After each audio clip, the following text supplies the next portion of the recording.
ठंडे पैरों में, इन पे जूते नहीं है। इन बच्चों को अगर बीमार हो जाए, इनको स्वास्थ्य के लिए हम कहाँ लेके जाएं? अगर हम देखें कि इनको जो स्वास्थ्य के लिए जाएंगे तो वहाँ लाइन में लगना पड़ेगा, इनके लिए स्वास्थ्य भी ठीक से नहीं मिल पाएगा।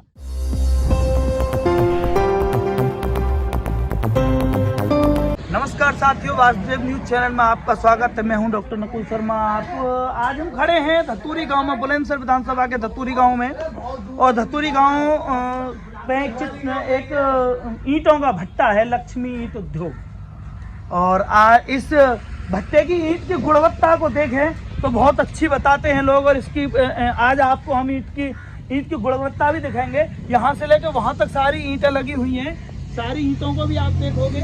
और यहाँ मजदूर वर्ग भी काम कर रहा है। घूम के देखते हैं, ये मजदूर वर्ग है।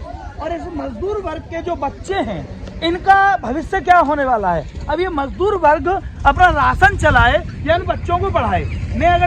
मैं सोचता हूँ कि अगर ये जो आपका क्या नाम है बेटा? अर्शदुन। आप पढ़ते हैं बंगाल में पढ़ते हैं, लेकिन रहते यहाँ पे हैं। अब ये एक बात बताइए, आप मजदूर हैं, आप यहाँ कितना कमाते हैं? 300 रुपये। 300 रुपये यदि व्यक्ति कमा रहा है तो आपके परिवार में कितने लोग हैं? 4 परिवार। 4 लोग परिवार में उसका पालन पोषण करेगा। और उस परिवार में वो ये व्यक्ति अपने बच्चों को पढ़ाए या राशन दे। छोटे छोटे बच्चे अगर हम देखते हैं तो इनकी शिक्षा आज हमारे देश का भविष्य है जो यहाँ घूम रहा है। तो इनकी शिक्षा के बारे में अगर हम सोचते हैं तो क्या सरकार भी सोचती है? मेरा प्रश्न सरकार से यही है कि ऐसे बच्चों के लिए, ऐसे लोगों के लिए सरकार की क्या भूमिका है? यदि इस पर सरकार नहीं सोच पा रही तो चुनावी समय में हमको सोचना पड़ेगा, इस जनता को सोचना पड़ेगा, इस वोटर को सोचना पड़ेगा। जो ये वोटर इस एक जनप्रतिनिधि को सत्ता में बैठाता है और इनकी तरफ नहीं। अब एक बात बताइए, क्या पैसे वाले के बच्चे पढ़ेंगे? ये मजदूर हैं, ये मजदूर बच्चे कैसे इनका भविष्य है? अब इनके पिता मजदूर रहे तो ये भी मजदूरी करेंगे। इनके लिए क्या कर सकते हैं हम? मेरा अगला प्रश्न सरकार से यही है, क्या राशन देना ही सरकार की भूमिका है? 5 किलो राशन में क्या परिवार पल जाएगा? सरकार से मेरा अगला प्रश्न यही है कि राशन ना देके इनको शिक्षा दें, स्वास्थ्य दें और इनको रोजगार मिलेगा। यदि इनको रोजगार मिलेगा तो ये पढ़ेंगे और ये 5 किलो राशन अपने आप खरीद सकते हैं। हमारे बच्चे, छोटे छोटे बच्चे, और ऐसी कड़कती ठंड में, और हम देखें सरकार से एक प्रश्न करते हैं, इस कड़कती ठंड में बच्चों के पैरों में जूते नहीं है और देखेंगे बच्चों के सर पे टोपा नहीं है। अब इनके गार्जियन से अगर मैं बात कहूं कि गार्जियन इनके बारे में क्या कहेंगे, तो गार्जियन पे जब स्वयं पेट के लिए भोजन नहीं है तो उनके लिए क्या पहनाएगा?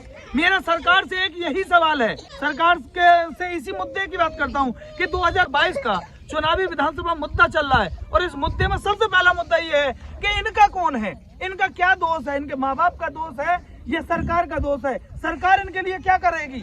क्या एक बात बताइए, इन गरीब बच्चों का कोई नहीं है? मिलते हैं इनके माँ बाप से, इनके माँ बाप से मिलता हूँ मैं। तो यहाँ पे सब मजदूर लोग हैं ना? मजदूर लोग हैं ना? आप कितने रुपए मजदूरी लेते हैं? काम करें हम तो हैं। 250 रुपये मिले हैं, कहाँ मजदूरी मिल रही है?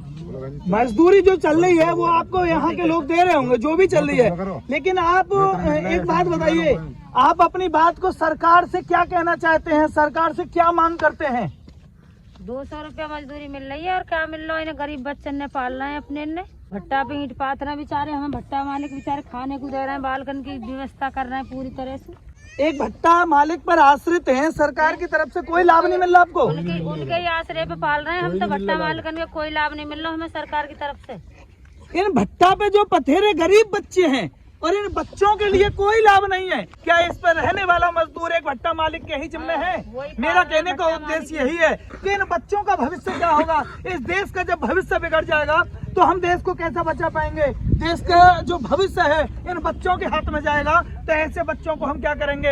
अगर हम देखते हैं इनकी शिक्षा बेकार है, इनकी स्वास्थ्य बेकार है, इनको रोजगार नहीं है, और सबसे बड़ी बात है कि जब इनको भोजन सही है तो कुपोषण के शिकार बनने वाले हैं। जब कुपोषण के शिकार बनते हैं तो यहीं से एक महामारी निकल के चलती है, और वह महामारी जिसका वो इतनी घातक हो जाती है कि जो कोरोना जैसा रूप ले लेती है, और उस बीमारी का इलाज सहज कहीं नहीं हो पाता है। अब मैं बात करता हूँ इन बच्चों के पापा से। आपका नाम क्या है? सुरेंद्र।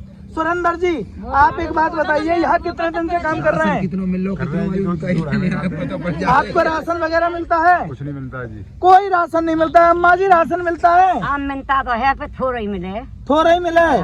हाँ। पेंशन आ रही है? नहीं जी, बिल्कुल नहीं, कोई पैसा नहीं। देखने की बात यही है, मैं बार बार वही बात को कह रहा हूँ, सरकार से सवाल है मेरा सीधे सीधे। और ये मजदूर हैं जिन जो घर से बाहर पड़े हैं, दूसरे की जमीन पे पड़े हैं, दूसरों के पैसों पे पड़े हैं, इनके बच्चों के लिए शिक्षा, स्वास्थ्य, रोजगार कहाँ से आएगा? इस देश के भविष्य के लिए हम कहाँ से लेके आए? ठंडे पैरों में, इन पे जूते नहीं है। इन बच्चों को अगर बीमार हो जाए, इनको स्वास्थ्य के लिए हम कहाँ लेके जाएं? अगर हम देखें कि इनको जो स्वास्थ्य दिए जाएंगे तो वहाँ लाइन में लगना पड़ेगा, इनके लिए स्वास्थ्य भी ठीक से नहीं मिल पाएगा। अरे ऐसे बच्चों के लिए सरकार क्या कर रही है? और कोरोना जैसी बीमारी में ऐसे बच्चों के लिए सरकार ने क्या किया है? कोई जवाब सरकार के पास में?